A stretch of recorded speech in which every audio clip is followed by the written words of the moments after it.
అరబిందో కోరుకున్నారు. ఇది ఒక రోజున భారతదేశం ప్రపంచానికి విశ్వ గురువు అవుతుంది అని ఆయన కోరుకున్నారు. ఆయన సంకల్పించాడు, మన సంకల్పం.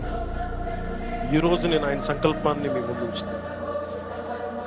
మన పిఠాపురాన్ని, పీఠికాపురాన్ని అత్యున్నత అభివృద్ధితో కూడిన నియోజకవర్గం మొదటి లక్ష్యమైతే, తద్వారా ఆంధ్రప్రదేశ్ అభివృద్ధికి తోడ్పాటునిస్తే అది వెళ్ళి భారతదేశానికే ఒక తలమానికమైన రాష్ట్రంగా మన ఆంధ్రప్రదేశ్ను చూసి అన్ని రాష్ట్రాలు ఈ దారిలో నడవాలి అని ముందుకెళ్ళి దాని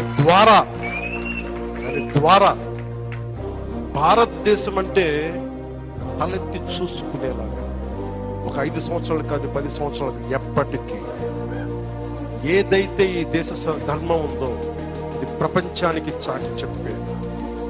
భారతదేశం శక్తి సంపన్నతని ప్రపంచానికి తెలియ